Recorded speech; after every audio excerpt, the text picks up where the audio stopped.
दोस्तों, बॉलीवुड पोल खोल के नए एपिसोड में आपका स्वागत है। और भाई साहब, अगर आपने अभी तक मेरा चैनल सब्सक्राइब नहीं किया और आपको करना तो चाहिए, क्योंकि आपको पता है कि मैं आपके लिए बहुत अच्छे वीडियोस बनाता हूं। आप एंजॉय करते हो मेरे वीडियोस, तो अगर आप एंजॉय करते हो तो फिर आपको चैनल भी सब्सक्राइब करना चाहिए। मेरी हिम्मत बढ़ानी चाहिए ना यार आपको। तो कर लो भाई साहब, कर लो ना भाई, घंटी दबा दो। क्योंकि अगर आप घंटी दबा दोगे तो जब मैं नया वीडियो डालूंगा आपको फौरन ही नोटिफिकेशन मिल जाएगा। बात समझो भाई साहब, आप दौड़ के आओगे मोर की तरह नाचते हुए और वीडियो देखोगे। पिछले वीडियो में मैंने फिल्म सैयारा के राइटर संकल्प की बात की थी। उस न्यूज को एडिट करते हुए एडिटर से एक गलती हो गई। एडिटर ने संकल्प सदाना के फोटो की जगह किसी तेलुगु एक्टर का फोटो लगा दिया। मैं इस गलती के लिए उस भाई से भी माफी मांगना चाहता हूं जिसका फोटो यूज हुआ है, और आप सभी लोगों से भी माफी मांगना चाहता हूं। लेकिन संकल्प सदाना का जो रियल फोटो है वो ये है, जरा देख लीजिए। ये ही बेशरम बेगैरत वो राइटर है जिसने एक कोरिया की फिल्म की कहानी को कॉपी करके सैयारा की कहानी बनाई और उस कहानी को अपनी ओरिजिनल कहानी बता रहा है। बॉलीवुड में एक बहुत ही कामयाब सिंगर है जिसका नाम है नेहा कक्कर। इसकी हाइट है एग्जैक्टली 3 फीट 7 इंच। इस लड़की का एक नया गाना रिलीज हुआ है, सैया जी बदमाश बन के छेड़े बीच बाजार में। इससे सस्ता गाना शायद नेहा कक्कर ने इससे पहले कभी ना बनाया हो। देखिए, गाना कौन बनाता है?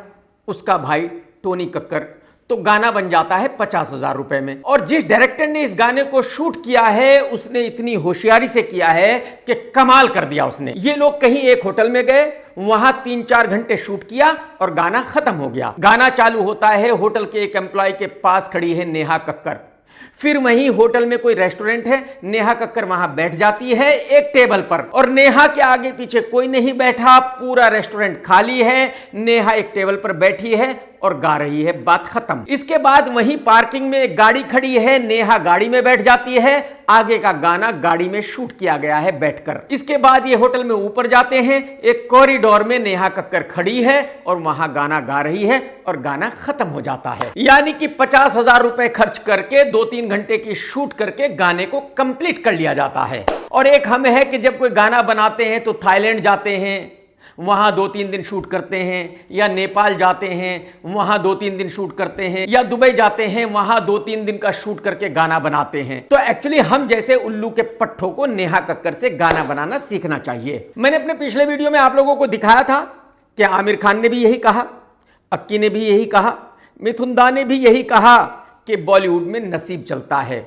बॉलीवुड में कोई कितना टैलेंटेड है, कितना हैंडसम है, इसका चलने से कोई लेना देना नहीं है। आप अंदाजा लगाइए, नेहा कक्कर बेचारी इतनी सी है, 3.5 फीट हाइट है, लेकिन इसके बावजूद भी उस लड़की का कॉन्फिडेंस देखिए, उस लड़की को अपने ऊपर कितना भरोसा है। ये देखिए कि उसने इस पूरे गाने को अपने ऊपर शूट किया है। और बात सिर्फ यहां खत्म नहीं हो जाती कि पूरा गाना उस पर शूट किया गया है, नेहा ने बाकायदा उसमें हिप्स हिलाए हैं भाई साहब। यानी कि नेहा को पूरा यकीन है कि भाई उसके जो हिप्स हैं उनको देखकर पब्लिक एकदम गिर पड़ेगी। भले आपने देखकर ये कहा हो कि नेहा दीदी ये क्या कर रही हो, आप इतनी सी हो, हिप्स आपके हैं नहीं, हिला क्या रही हो, ऐसा मत करो, ये देखा नहीं जाता, ये एकदम बहुत बड़ा जुल्म है जो आप कर रही हो। लेकिन भाई साहब, उस लड़के को घंटा फर्क नहीं पड़ता कि आप लोग क्या सोचते हैं। उसने बाकायदा एकदम स्टाइल में हिप्स हिलाए हैं, चम चम चम चम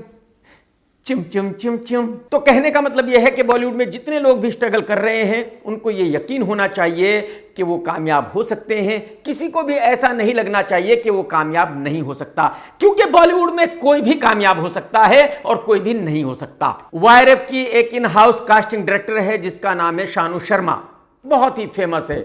शायद बॉलीवुड में जितने लोग भी हैं वो सभी जानते हैं कि शानू कौन है। यही वजह है कि जब लड़के लड़कियां मुंबई स्ट्रगल करने के लिए आते हैं तो उनमें से हर कोई शानू से कांटेक्ट करना चाहता है। उनको ऐसा लगता है कि हो सकता है शानू उनको कोई बड़ा ब्रेक दे दे, और शानू ने बहुत लोगों को ब्रेक दिया भी है, क्योंकि शानू आदि चोपड़ा की खास है।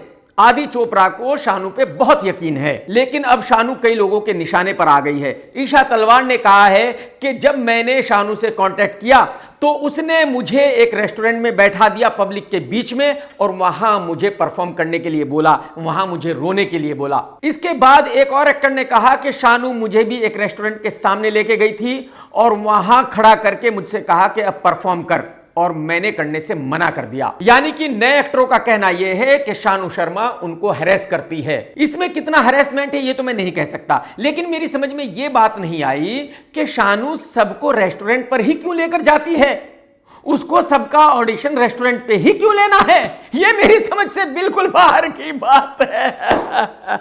मैडम जी कुछ सोचिए इस बारे में, क्या कर रही हो आप यार। चलो भाई, अब हमेशा के लिए आप लोगों के कुछ कमेंट्स पढ़ लेते हैं, क्योंकि आप लोगों को ये बहुत पसंद आता है। अभिषेक कुमार ने लिखा है, बारिश में चाय के साथ केआरके की वीडियो देखना ही असली सुख है, बाकी सब मोहमाया है। थैंक यू अभिषेक भाई। शिवराना जाधव ने बड़ी मेहनत की है, एक बहुत लंबी लिस्ट बनाई है। Welcome to KRK's naming universe. भाई साहब, इस लड़के ने 99 नेम्स की लिस्ट बनाई है। सोचो कितनी मेहनत की है। पहले एक्टर का रियल नाम लिखा है और फिर मैंने उसको क्या नाम दिया है वो लिखा है, नूब मास्टर। इसका कहना है my favourite name Pepsi Pannu. अच्छा नाम है, बात सही है। समीरा मुझे याद दिला रही है कि ये सव्वा नाम है दिनेश विजन उर्फ गोलगप्पा। कोई लवर सीड है, उसने कहा है तू सबसे लुक्खा है, कोई काम धंधा नहीं है। हद हो गई। अरे भाई साहब, मैं तो अपना काम ही कर रहा हूं, आप मेरा वीडियो देख रहे हो और मुझे कह रहे हो मेरे पास कोई काम धंधा नहीं है। मुझे लगता है आपके पास कोई काम धंधा नहीं है। हद हो गई यार। विशाल का कहना है आप जो बोलते हो वही हो जाता है केआरके। सौसर पियारो का कहना है केआरके लुक्खे भाई, आपकी वीडियो बहुत ही एंटरटेनिंग होती है, आप खुश रहो और आबाद रहो और ऐसी ही वीडियो बनाते रहो। बताओ, मेरे वीडियो देखता भी है, एंजॉय भी करता है, ये भी कह रहा है कि अच्छी होती है और मुझे लुक्खा कह रहा है। सोचो आप। अरे भाई साहब, कुछ तो मर्यादा रखिए। दीपक सिंह का कहना है केआरके सर मजा आ गया, सबको भिगो भिगो के जूते मारते हो। पांडियन का कहना है भाई आपका वीडियो सिनेमा से भी इंटरेस्टिंग है। इसका नाम है बलिजीत मीठा और इसका कमेंट देखिए आप, आ गया मेरा डबल ढोल की लुक्खा आइडल केआरके। इसका आइडल भी हूं, डबल ढोल की भी हूं, लुक्खा भी हूं। अरे भाई साहब, हकीकत यह है that you are a 2 rupees people bro. Arif Khan का कहना है लगता है बॉलीवुड में आपको चमचम मिला ही नहीं, इसीलिए आप गुस्से में हो। सही कह रहे हो, बिल्कुल सही कह रहे हो। 14 अगस्त को रजनीकांत की फिल्म कुली और ऋतिक रोशन की फिल्म वार 2 रिलीज हो रही है और दोनों ही फिल्मों की एडवांस बुकिंग चालू हो गई है। एक्चुअली कुली की एडवांस बुकिंग कई दिन पहले चालू हो गई थी, वार 2 की एडवांस बुकिंग आज चालू हुई है। साथ ही इन दोनों फिल्मों के जो निर्माता और डिस्ट्रीब्यूटर्स हैं वो अभी तक लड़ रहे हैं, क्योंकि हर किसी को ज्यादा से ज्यादा स्क्रीन चाहिए, हर किसी को ज्यादा से ज्यादा थिएटर्स चाहिए। हिंदी बेल्ट में जितने भी सिंगल स्क्रीन हैं उन सभी में वार 2 लगी है, कहीं भी कुली को जगह नहीं मिली है। लेकिन जो मल्टीप्लेक्सेस हैं उनमें एग्जीबिटर्स ने कुली को कुछ शोज दिए हैं। सभी जानते हैं कि वायरएफ बॉलीवुड का सबसे बड़ा प्रोडक्शन हाउस है, तो जाहिर सी बात है कोई भी डिस्ट्रीब्यूटर या एग्जीबिटर वायरएफ से लड़ना नहीं चाहता। और यह भी सच है कि हिंदी बेल्ट में वार 2 बहुत ज्यादा बिजनेस करेगी, कुली वार 2 के सामने कहीं टिकेगी ही नहीं। लेकिन वार 2 में तेलुगु फिल्मों का एक्टर लिंगू लिया गया है, यह सोचकर कि अगर इस फिल्म में लिंगू है तो यह फिल्म साउथ में बहुत बढ़िया बिजनेस करेगी। लेकिन मैं आपको यह बता दूं कि साउथ में कहीं भी किसी सिंगल स्क्रीन में वार 2 नहीं दिखाई जा रही है, सभी सिंगल स्क्रीन्स में रजनीकांत की फिल्म कुली लगी है। लेकिन जिस तरह से हिंदी बेल्ट में मल्टीप्लेक्सेस में कुली को शोज दिए गए हैं, ठीक उसी तरह साउथ में भी मल्टीप्लेक्सेस में वार 2 को शोज दिए गए हैं। यानी कि आप ये कह सकते हैं कि हिंदी बेल्ट में वार 2 का दबदबा रहेगा और साउथ में कुली का दबदबा रहेगा। लेकिन जो एडवांस बुकिंग है उसमें बहुत बहुत भारी अंतर है। संडे की शाम तक जो वार 2 के टिकट्स बिके थे उनकी वैल्यू है तकरीबन 4 CR, जबकि कुली के टिकट्स बिके हैं तकरीबन 30 CR के, यानी जमीन और आसमान का फर्क है। इस एडवांस बुकिंग से ऐसा लग रहा है कि कुली वार 2 को पछाड़ देगी, कूली वार 2 से बहुत ज्यादा बिजनेस करेगी और वार 2 का पहले दिन का बिजनेस शायद तकरीबन 20 to 25 CR होगा हिंदी में। तेलुगु में कितना होगा ये मैं कह नहीं सकता क्योंकि तेलुगु का बिजनेस मैं फॉलो नहीं करता। मैं आपको ये भी बता दूं कि ये फिल्म बहुत महंगी है, तकरीबन 450 करोड़ रुपए की फिल्म है और आदि चोपड़ा को उम्मीद है कि ये फिल्म कम से कम 600 करोड़ का बॉक्स ऑफिस करेगी इंडिया में। तो अगर ये फिल्म 200-250 करोड़ रुपए का बिजनेस करती है तो सुपर डुपर डिसास्टर मानी जाएगी। ये तो आप सभी जानते हैं कि गोविंदा की वाइफ सुनीता तकरीबन 1 साल से इतनी मेहनत कर रही है फेमस होने के लिए जिसकी कोई इंतहा नहीं है। हस्बैंड को गालियां दे रही है, दोस्तों को गालियां दे रही है, बॉलीवुड वालों को गालियां दे रही है, मतलब जो उससे करते बन पड़ रहा है कर रही है। अब सुनीता ने अपनी फैमिली को भी लपेट लिया है, अपनी बहन अपनी मां को भी लपेट लिया है। सुनीता ने कहा है कि मैं पढ़ने में अच्छी नहीं थी, मैं 8वीं में फेल हो गई थी। वो तो मैडम जी आपकी बातों से पता लगता ही है कि आप 8वीं फेल हो। मैं तो कितनी बार कह चुका हूं कि आप पढ़ी लिखी नहीं हो, क्योंकि अगर आप पढ़ी लिखी होती तो ऐसी बातें आप बिल्कुल नहीं करती। आप 8वीं फेल हो तभी तो ऐसी बातें करती हो। तो इस बात का तो 100% सबूत है, यह आपको बताने की जरूरत नहीं है। तो सुनीता का कहना है कि जब उसकी मां को पता चला कि मैं 8वीं में फेल हो गई हूं तो उसने एक तवा गरम करके सुनीता के मुंह पर चिपका दिया। लेकिन मैडम जी आपकी गाल पे कहीं निशान नहीं है, क्योंकि अगर गाल जल जाती है तो वो निशान तो हमेशा रहता है, लेकिन कहीं निशान दिखता नहीं है। सुनीता ने आगे कहा कि मेरी बहन मुझे जबरदस्ती पढ़ा रही थी तो मैंने ब्लेड लेके उसका पैर काट दिया। वो तो दिखता है मैडम। क्या आप पहले से ही मेंटल हो, आप पहले से ही दिमागी बीमार हो, तभी तो अब ऐसी सी बातें आप कर रही हो। लेकिन मैडम जी इन सब बातों के करने से कोई फायदा नहीं होने वाला। आप अपनी रिपुटेशन खराब कर रही हो। आप पूरे बॉलीवुड को बता रही हो कि मेरे किसी भी बच्चे को कोई काम मत देना, और आप यकीन कीजिए बॉलीवुड वाले अब आपके बच्चों को काम देंगे नहीं, मैं लिख करके दे सकता हूं। आप सभी जानते हैं कि आदित्य चोपड़ा की जो बड़ी स्पाई फिल्में होती हैं जैसे कि पठान, टाइगर, उसमें कुछ बड़े स्टार्स गेस्ट अपीयरेंस किया करते हैं। मैंने अपने एक वीडियो में बताया था कि वार 2 में किसी का गेस्ट अपीयरेंस नहीं होगा, क्योंकि कोई भी एक्टर ऋतिक के लिए गेस्ट अपीयरेंस नहीं करेगा। आप में से बहुत लोगों ने यह भी पूछा था कि भाई ऐसा क्यों? वो इसलिए कि ऋतिक का बॉलीवुड में किसी के भी साथ इतना अच्छा रिश्ता नहीं है कि कोई ऋतिक के लिए कुछ करे। तो अब पता चला है कि वार 2 में गेस्ट अपीयरेंस है बॉबी देओल का। बॉबी देओल का जिस बेचारे की फिल्म उसके घर वाले भी नहीं देखते, पब्लिक की तो बात ही छोड़ दीजिए, उस आदमी का गेस्ट अपीयरेंस रखा गया है वार 2 में। इससे आप अंदाजा लगा सकते हो कि वार 2 का क्या होने वाला है। वार 2 को डिसास्टर होने से कोई बचा नहीं सकता, मैं लिख करके दे सकता हूं। अरे भाई साहब, बॉबी देओल यार हद हो गई भाई। सूरज बड़जात्या साहब अपने वक्त में बहुत बड़े डायरेक्टर थे, लेकिन जाहिर सी बात है अब बूढ़े हो गए हैं, अब उनमें वो बात नहीं रही, तो ज्यादा एक्टर उनके साथ काम नहीं करना चाहते। लेकिन फाइनली वो एक फिल्म बना रहे हैं और उसमें हीरो लिया है डबल ढोल की आयुष्मान खुराना को। वैसे भी सूरज जी की फिल्म में बहुत सारी लड़कियां होती है, तो इस बार हीरो भी ऐसा ले लिया जो लड़की ही है। तो ये कह सकते हैं कि इस बार सूरज जी जो फिल्म बना रहे हैं उसमें सभी लड़कियां होंगी, लड़का कोई नहीं होगा। अरे सूरज जी क्या कर रहे हो भाई साहब, डबल ढोलकी के साथ फिल्म बना रहे हो, ये दिन आ गए आपके। इससे अच्छा था ना बनाते यार, मतलब हद हो गई भाई। लेकिन सूरज बड़जात्या साहब ने एक बहुत सच्ची बात कही कि करण जौहर, आदित्य चोपड़ा, हम लोग ऐसे हैं कि हम लोगों को स्ट्रगल करना नहीं पड़ा, क्योंकि हमारे बाप भी फिल्म मेकर्स थे तो हमें बहुत आसानी से काम मिल गया था। यह बात बिल्कुल सही है। 2 दिन पहले राखी थी, सभी बहनों ने अपने भाइयों की कलाइयों पर राखियां बांधी, फोटो पोस्ट किए, सोशल मीडिया पर सभी ने बताया कि किसने किसको राखी बांधी। और अश्मित पटेल ने भी एक फोटो पोस्ट किया, उसमें देखा जा सकता है कि सलमान की बहन अलवीरा अश्मित पटेल को राखी बांध रही है। लेकिन अमीषा पटेल अपने भाई अश्मित पटेल को राखी बांध रही है, ऐसा कोई कहीं फोटो पोस्ट नहीं किया गया। उसकी वजह यह है कि बहुत सालों पहले अमीषा पटेल का अपनी फैमिली से झगड़ा हो गया था। वो जमाना था जब अमीषा पटेल विक्रम भट्ट की गर्लफ्रेंड हुआ करती थी, लिविंग में रहा करती थी। विक्रम भट्ट ने ऐसी पट्टी पढ़ाई अमीषा को कि अमीषा ने अपनी फैमिली वालों के ऊपर केस कर दिया था। अब अगर एक बेटी अपने मां बाप पर केस करेगी, एक बहन अपने भाई पर केस करेगी, तो जाहिर सी बात है रिश्ता हमेशा के लिए खत्म हो जाएगा। तो उसी वक्त में अमीषा की फैमिली ने अमीषा को डिसऑन कर दिया था। तब से लेकर आज तक अमीषा का अपनी फैमिली से कोई लेना देना नहीं है।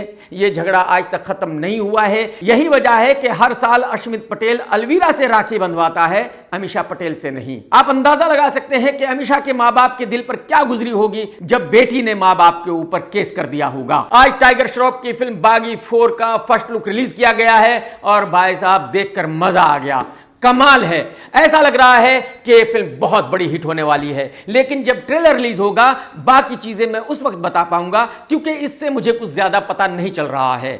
शोले हिंदुस्तान की एक ऐसी फिल्म है जिसको बच्चा बच्चा जानता है। एक्चुअली कभी कभी कोई ऐसी फिल्म बन जाती है जो दोबारा कभी नहीं बन सकती। शोले भी एक ऐसी ही फिल्म है। जो शोले के बनाने वाले हैं वो भी दोबारा शोले नहीं बना सकते। ये फिल्म 50 साल पहले रिलीज हुई थी जब हम पैदा भी नहीं हुए थे। लेकिन मेरे फादर बताया करते हैं कि जब ये फिल्म रिलीज हुई थी तो उस वक्त यूपी में नजीबाबाद एक सिटी है, वहां पर रेडियो स्टेशन चालू हुआ था। तो उस रेडियो चैनल ने भी 50 साल पूरे कर लिए हैं। मुझे नहीं पता कि वो बंद हो गया या अभी भी चालू है। और शोले के बनाने वालों को, शोले की पूरी स्टार कास्ट को मेरी तरफ से बहुत बहुत मुबारकबाद। मैंने अपने पिछले वीडियो में आप लोगों को बताया था कि वानी कपूर ने कहा है कि दलजीत दोसांझ एक ग्लोबल स्टार है, तो अगर उसने किसी पाकिस्तानी एक्ट्रेस के साथ काम किया है तो ये कुछ गलत नहीं किया, ये कोई क्राइम नहीं है। और आज पोल खुल गई है कि वानी कपूर ऐसा क्यों कह रही है। एक्चुअली वानी कपूर ने भी फवाद खान के साथ एक फिल्म की है और पिछले तकरीबन 1 साल से जो इस फिल्म के निर्माता हैं वो इस फिल्म को रिलीज करने की कोशिश कर रहे हैं। लेकिन जाहिर सी बात है ये फिल्म इंडिया में रिलीज हो ही नहीं सकती, सवाल ही पैदा नहीं होता। लेकिन अब ऐलान किया गया है कि 29 अगस्त को इस फिल्म को रिलीज किया जाएगा ओवरसीज में। बस यही वजह है कि वानी कपूर यह कह रही है कि अगर दलजीत ग्लोबल स्टार है तो वो पाकिस्तानी एक्ट्रेस के साथ काम कर सकता है, अगर फवाद खान ग्लोबल स्टार है तो वो वानी कपूर के साथ काम कर सकता है। ना मैडम, ऐसा नहीं होगा। यह फिल्म इंडिया में हम रिलीज नहीं होने देंगे। आपको जो कहना है वो कहिए, भले ही आप पाकिस्तान जाकर इस फिल्म का प्रीमियर कीजिए, लेकिन आपको इस फिल्म का इंडिया में प्रीमियर नहीं करने देंगे। इस फिल्म को इंडिया में एक भी थिएटर में लगने नहीं देंगे। एक्चुअली वो आप जैसे लोग ही हैं जो बॉलीवुड का नाम बदनाम करते हैं, अपने फायदे के लिए कभी भी पाकिस्तान की जय जयकार करने लगते हैं और अपने ही फायदे के लिए कभी भी पाकिस्तान को गालियां देने लगते हैं। और ये जो आप पलटी मारते हो अपने फायदे के लिए, बस मुझे इसी बात से नफरत है। इसी फ्राइडे को सुनील दर्शन साहब की अंदाज 2 रिलीज हुई, सुपर डुपर डिसास्टर हो गई। पहले दिन इस फिल्म ने बिजनेस किया 1 लाख रुपए का। इसी फिल्म में एक लड़की है नताशा फर्नांडिस, उसने कहा है कि बॉलीवुड में कोई भी किसी का टैलेंट नहीं देखता, बॉलीवुड में कोई भी लड़की कामयाब नहीं हो सकती मिठाई खिलाए बगैर। हर लड़की को एक मिठाई का शोरूम खोलना पड़ता है, लोगों को चमचम खिलानी पड़ती है, तब जाकर कोई कामयाब हो सकती है यहां लड़की, नहीं तो नहीं हो सकती। मैं आपको बता दूं कि नताशा की पहली फिल्म आई थी 2017 में, उसको भी सुनील दर्शन ने ही बनाया था। उस फिल्म में सुनील जी ने अपने बेटे को लॉन्च किया था। उस फिल्म का नाम था एक हसीना थी एक दीवाना था, और वो फिल्म भी सुपर डुपर डिसास्टर रही थी। तो जाहिर सी बात है उस फिल्म के फ्लॉप होने के बाद नताशा को कौन काम देता, तो नताशा को दूसरी फिल्म भी सुनील दर्शन जी नहीं दी, क्योंकि नताशा और सुनील जी की दोस्ती हो गई होगी। तो नताशा जी जब भी कोई आपको फिल्म ऑफर करता है और आपसे कहता है कि चमचम खिलाइए तो आप मना कर देती हो, तो इसका मतलब यह है कि आपको अच्छी तरह पता है कि भाई बॉलीवुड में फिल्म नहीं मिलेगी बिना मिठाई खिलाए। लेकिन उसी बॉलीवुड में आप सुनील दर्शन साहब के साथ 2 फिल्में कर चुकी है, तो उनसे तो आपकी दोस्ती हो गई है, जाहिर सी बात है वो तो आपको काम देते ही रहेंगे। तो जैसे आपने सुनील जी से दोस्ती की है वैसे ही किसी और से भी दोस्ती कर लीजिए, क्योंकि हकीकत यह है कि आप में हीरोइन बनने का एक भी गुण नहीं है। तो जब आप में एक भी गुण नहीं है हीरोइन बनने का, तो आप हीरोइन कैसे बनेंगी? अगर इसके बावजूद भी आपको हीरोइन बनना है तो जाहिर सी बात है जो भी आपको काम देगा वो किसी वजह से देगा। आप उसको चमचम खिलाओगी तो वो आपको काम देगा, नहीं तो क्यों देगा? अगर बिना चमचम खाए उसने किसी को फिल्म देनी है तो वो सारा अली खान को साइन करेगा। तो मैडम जी हकीकत यह है कि आप बॉलीवुड को अच्छी तरह जानती हो कि बॉलीवुड किस तरह से काम करता है। तो बॉलीवुड को बदनाम करने से कुछ नहीं होगा, बॉलीवुड पर इल्जाम लगाने से कुछ नहीं होगा। हीरोइन आपको बनना है जबकि आप में एक भी गुण नहीं है, तो आप अपने आप से पूछिए कि आप हीरोइन क्यों बनना चाहती हो। जब आपको पता है कि बॉलीवुड इस तरह से काम करता है तो आप बॉलीवुड छोड़ दीजिए अपना कुछ दूसरा काम कर लीजिए। कोई जबरदस्ती तो आपके साथ कर नहीं रहा कि आप बॉलीवुड में ही काम करें, एक्ट्रेस ही बने। आप मत कीजिए। जब आपको बुरा लगता है बॉलीवुड में तो क्यों काम करना चाहती हो? जाओ ऐश करो मैडम जी।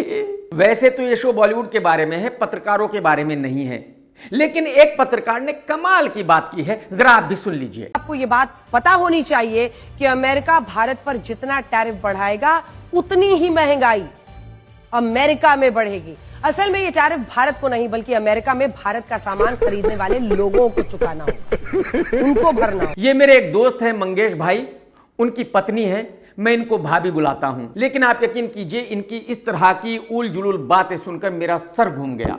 आप अंदाजा लगाइए ये औरत क्या कह रही है, कितनी चमचागिरी कर रही है। अरे भाई, अगर 50% जो ड्यूटी इंडिया पर लगाई है ट्रंप ने वो बहुत अच्छा किया है, इंडिया वालों को उससे कोई फर्क नहीं पड़ता, तो फिर मोदी जी ट्रंप से नाराज क्यों हैं? फिर इंडिया अमेरिका से नाराज क्यों है? फिर तो इंडिया को खुश होना चाहिए। मोदी जी को तो ऑफिशियली ट्रंप से कहना चाहिए कि सर 50% नहीं, इसको 100% कर दो, क्योंकि ये 100% ड्यूटी आपके लोगों ने ही भरनी है, इंडिया का तो फायदा ही फायदा है। तो जिस काम में फायदा हो रहा है उस काम से इंडिया अमेरिका से नाराज क्यों है? मैं भाभी जी से सिर्फ ये जानना चाहता हूं कि आपको क्या लगता है कि हिंदुस्तान में जो 140 करोड़ जनता है, सबके सब पागल हैं, सबके सब बेवकूफ हैं, बस आप ही एक होशियार हो? मैं बिल्कुल नहीं कह रहा हूं कि आप पैसे मत कमाओ, सरकार की दलाली मत करो, सरकार की चमचागिरी मत करो। करो भाई, आपको पैसे कमाने हैं तो जो मर्जी आए करो, लेकिन कम से कम थोड़ी तो मर्यादा रखिए, थोड़ा तो खौफ खाइए, थोड़ा तो सोचिए कि जो आप कह रही हो उसका मतलब क्या है। यह सब सुनकर लोग आपके बारे में क्या सोचेंगे? लोग ये सोचेंगे कि आप एक नंबर की उल्लू की पट्टी हो। डोनाल्ड ट्रंप और महेश भट्ट में कुछ ज्यादा फर्क नहीं है, दोनों एक ही हैं। अगर आपको याद हो तो महेश भट्ट ने कहा था कि अगर पूजा भट्ट मेरी बेटी नहीं होती तो मेरी गर्लफ्रेंड होती, मैं पूजा से शादी कर लेता। भट्ट साहब ने मीडिया के सामने ही पूजा को लिप्स पर किस कर लिया था, और ऐसा ही कुछ भाई साहब ट्रंप ने कहा है। She does have a very nice figure. I've said that if Ivanka weren't my daughter, perhaps I'd be dating her. Trump का कहना है कि उनकी जो बेटी है वो बहुत सुंदर है एक्चुअली, तो उनका कहना यह है कि अगर ये मेरी बेटी ना होती तो ये मेरी गर्लफ्रेंड होती, मैं इसको डेट करता। ये दोनों कितने बड़े बेशरम हैं, कितने बड़े बेहया है, कितने बड़े नंगे हैं, आप इस बात से अंदाजा लगा सकते हो। सवाल यह नहीं है कि इन दोनों ने क्या कहा, सवाल यह है कि इन दोनों का दिमाग कितना गंदा है कि इनके दिमाग में ऐसा आया कि ये अपनी बेटी के बारे में ऐसा सोच सकते हैं, अपनी बेटी के बारे में ऐसा कह सकते हैं। बॉलीवुड में एक इन्फ्लुएंसर है अपूर्वा, एक नंबर की नंगी है, मैं कई बार इसके बारे में बात कर चुका हूं। अगर आपको याद हो तो इसने एक बार ऑफिशियली ये कहा था कि मैं टिंडर वगैरह पे लड़के चूज करती हूं, फिर उनके साथ मौज मस्ती करती हूं। अब ये कहीं एक पार्टी में गई थी और वहां इसने कहा कि यार मुझे लग रहा है कि मैं स्टेज पर पल्लू वल्लू गिरा दूं, कोई शुगर डैडी मिल जाएगा। मैं तो सोच रही हूं कि स्टेज पे पल्लू गिरा दूं, कोई शुगर डैडी मिल जाएगा। मैडम जी, ये सब करने की जरूरत ही नहीं है, शुगर डैडी की कोई कमी नहीं है मुंबई में। शुगर डैडी आप एक ढूंढ रही हो, 10 मिलेंगे, बस आप सिर्फ ऑर्डर करो। बस आप कहीं लोखंडवाला में जाकर एक कॉफी शॉप पर बैठ जाओ और वहां कह दो कि मुझे शुगर डैडी चाहिए, लाइन लग जाएगी, लाइन, आप फिक्र ही मत करो। ये तो मैं आपको बता ही चुका हूं कि कपिल ने तकरीबन 100 करोड़ रुपए इंडिया से कनाडा भेजे हैं, वहां रेस्टोरेंट्स खोले हैं। कुछ दिनों पहले इसके एक रेस्टोरेंट पर फायरिंग हुई थी, इससे फिरौती मांगी गई थी, कुछ दिनों तक बंद रहा, इसने फिरौती दी, उसके बाद वो रेस्टोरेंट दोबारा से खुला और अब फिर दोबारा इसके रेस्टोरेंट पर फायरिंग हो गई है। पहली बार किसी और ने की थी, उन्होंने पैसे ले लिए हैं, इस बार बिश्नोई के किसी आदमी ने की है, अब बिश्नोई पैसे मांग रहा है। और पंगे ले, लुखे, अच्छा तेरा शो चल रहा है, अच्छे पैसे कमा रहा है इंडिया में, तुझे कौन से काले कुत्ते ने काटा था कि तेरे दिमाग में आया कि तुझे कनाडा पैसे भेजने चाहिए और वहां रेस्टोरेंट्स खोलने चाहिए? तो बिश्नोई के किसी गैंग ने एक ऑडियो रिलीज किया और उसमें बताया कि हम कपिल शर्मा से पैसे लेंगे और इसकी गलती यह है कि ये सलमान के साथ बहुत काम करता है, सलमान को बहुत प्रमोट करता है। इस बार जब इसने अपना शो चालू किया तो पहले एपिसोड में सलमान को बुलाया, इसकी यही गलती है। बिश्नोई गैंग ने यह भी कहा कि यह खाली कपिल शर्मा ही नहीं बल्कि बॉलीवुड के सभी लोगों को बताया जाता है कि कोई भी सलमान के साथ काम नहीं करेगा। अगर कोई सलमान के साथ काम करेगा तो वो मारा जाएगा, 100% मारा जाएगा, हम उसको छोड़ेंगे नहीं। कहने का मतलब यह है कि जब पहले कपिल शर्मा के कैफे पर फायरिंग हुई थी और इससे फिरौती मांगी गई थी तो इसने 5-10 करोड़ रुपए दिए होंगे।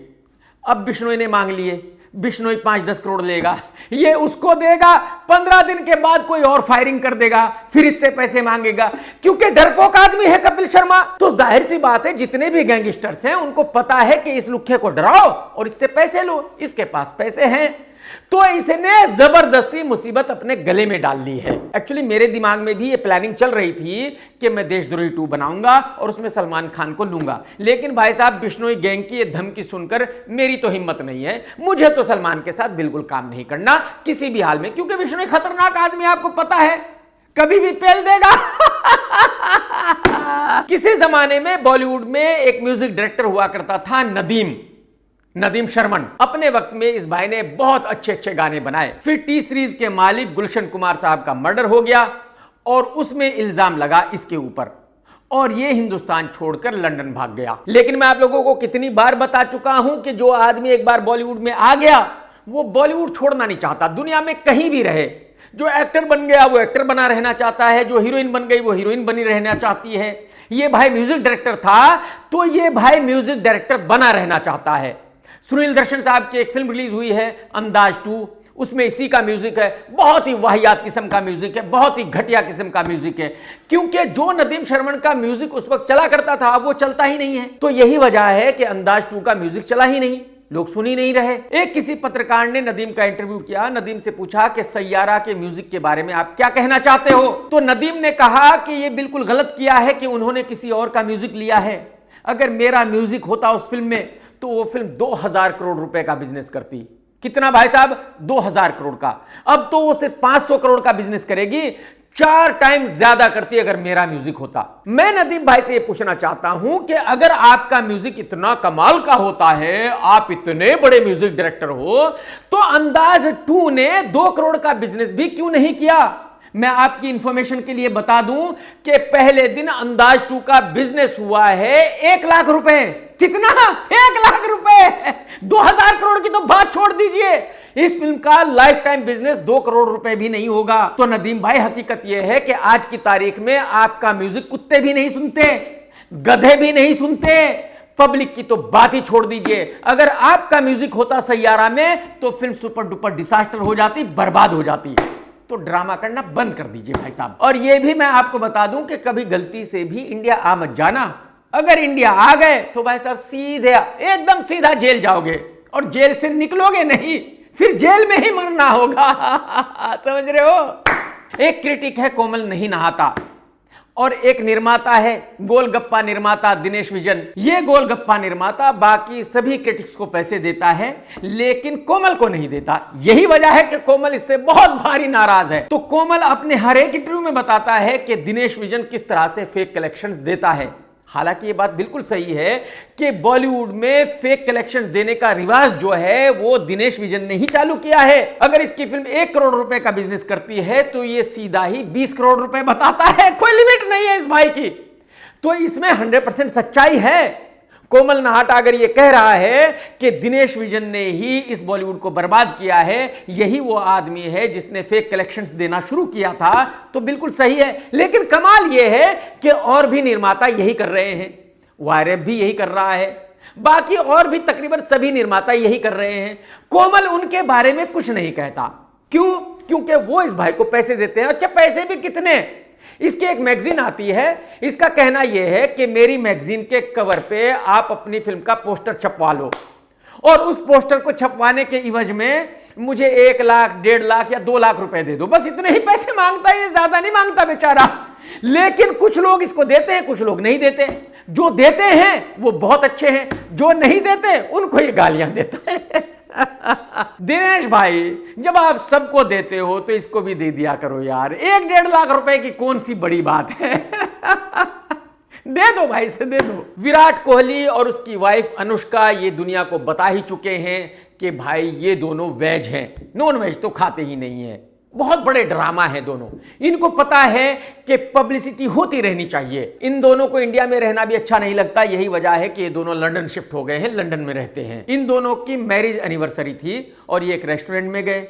वहां के कुक ने इन दोनों को बढ़िया सा नॉनवेज दिया और इन्होंने नॉनवेज खाया।